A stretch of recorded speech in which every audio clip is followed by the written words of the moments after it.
It is possible to hurt a person without ever meeting them.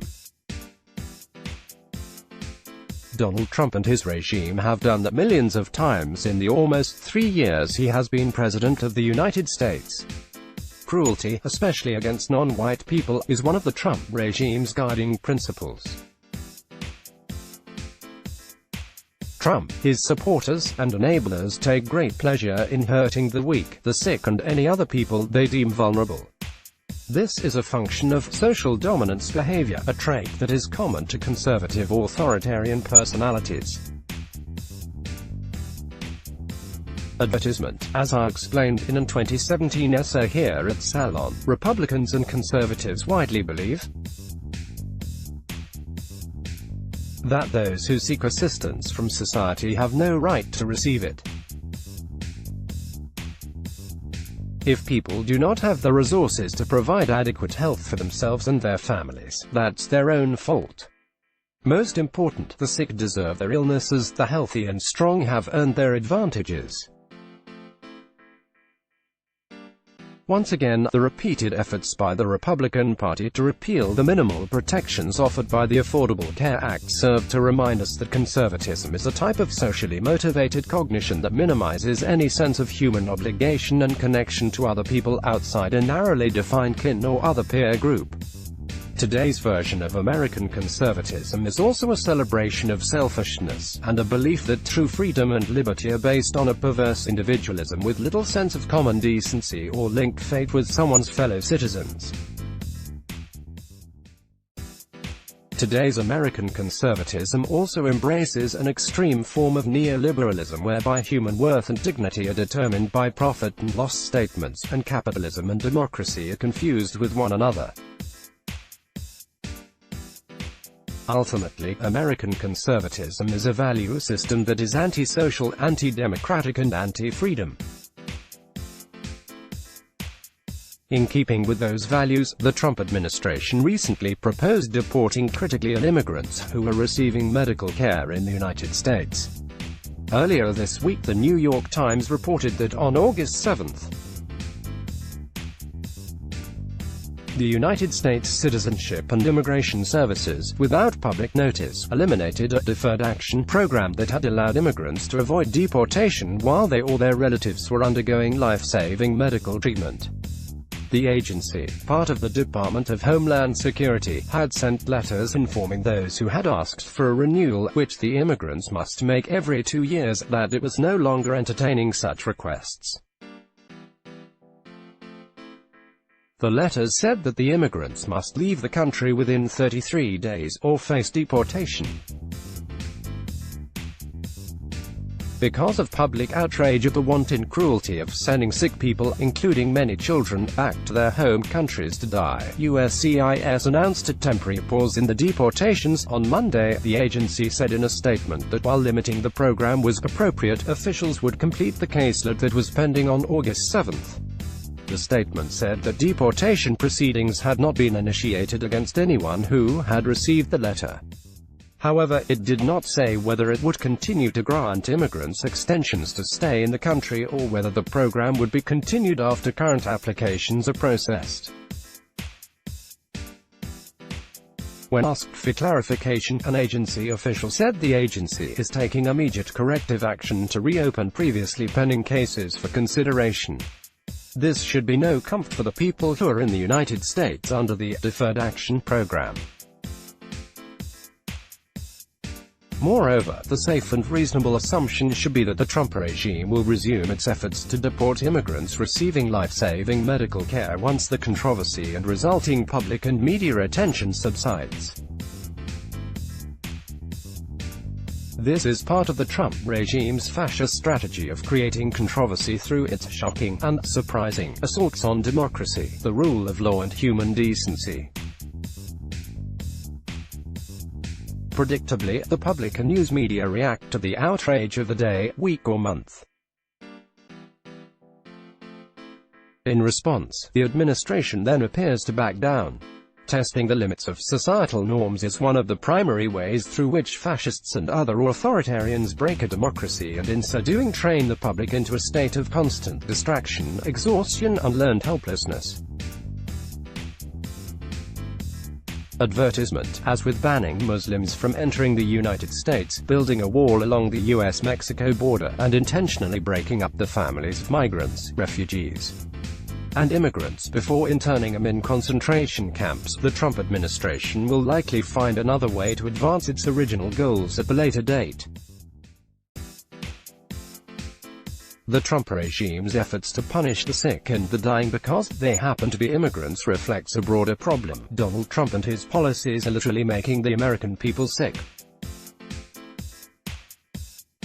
Mental health professionals and other researchers have shown that the age of Trump is a public health crisis characterized by high rates of anxiety, sleep disorders, stress, and a generalized sense of fear and worry, as well as the other negative health outcomes, heart attacks and strokes, an increase in interpersonal violence such as mass shootings, that accompany such a diminished state of well-being.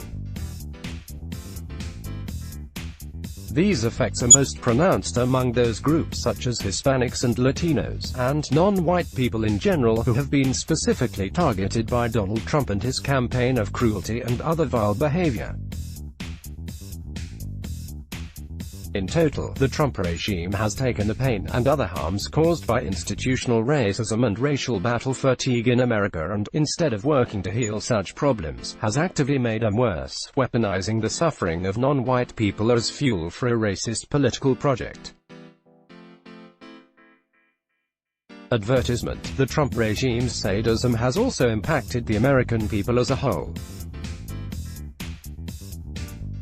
In July of this year, The Washington Post reported that a Gallup poll recently documented an increase of stress, anger and worry among all Americans, which match or top the highest level since it began tracking these negative feelings in 2006. Those who disapprove of Trump's performance were significantly more likely to experience each of those negative emotions, the survey found. Donald Trump's cruelty is a political opportunity that the Democrats would be wise to exploit in the 2020 presidential contest. Public opinion polls indicate that many Americans, including key demographics such as suburban white women, are becoming increasingly tired of Trump's nativism and racism. Contrary to what the New York Times' Thomas Edsall and others have suggested, the Democrats should emphasize Donald Trump and his regime's cruelty by making the 2020 election a litmus test for both the character of the nation and the American people. To most effectively turn Trump's cruelty into a tool for defeating him, the Democrats should run campaign ads featuring the families and children who are being hurt by the government's efforts to take medical care away from immigrants with life-threatening illnesses. They should also feature personal stories and profiles of Americans who will likely die if Trump and the Republicans finally succeed in killing the Affordable Care Act. Democrats and their allies should also show the children of migrants and refugees in Trump's concentration camps, along with testimonials from civil rights attorneys and former ICE and Border Patrol enforcers about the inhumane conditions in those facilities. Advertisement. Donald Trump's image should be superimposed over the images of the horrors he and his minions are creating in America and around the world. Trump's words should be used as a soundtrack for that suffering. As shown in a much-discussed Washington Post profile, Stephen Miller, Trump's senior advisor, an apparent white supremacist, wants the world to see images of non-white babies and children being torn away from their families at the US-Mexico border and then put in concentration camps. Miller believes such images would serve as a deterrent for migrants and refugees from Latin and South America, scaring them into not coming to the United States.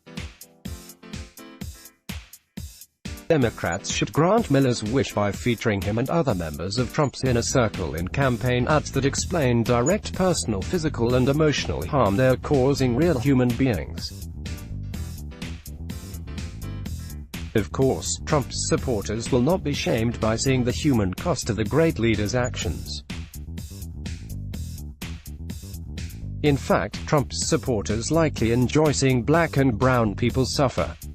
For that and many other reasons, the Democrats cannot base the 2020 presidential campaign strategy on winning back Donald Trump's white working-class voters. Many of the latter were now lost to Trump's political cult, fully addicted to what anti-racism activist and author Tim Wise accurately describes as the president's political opioid of white rage and white supremacy. Advertisement, by highlighting in a direct and personal way how Donald Trump's policies are hurting real people, the Democrats can rally their own voters. They must make the 2020 election not just an exercise in the practical politics of deposing a fascist authoritarian, but also a great moral crusade. This narrative will also force undecided voters, swing voters and others who are souring on Trump to make a decision about their personal values and about what kind of human beings they want to be. Do they support Trump and his regime's evil, and by implication share in that guilt and moral rot? Or do these people want to take a moral stand at last against the Trump regime and, in doing so, validate their own deeply held belief that they, unlike Trump and his supporters, are inherently good people? Whoever the Democrats nominate to run in 2020, the party faces a great task. It must force a moral reckoning in America in order to defeat Donald Trump. Let's blog ads. Why?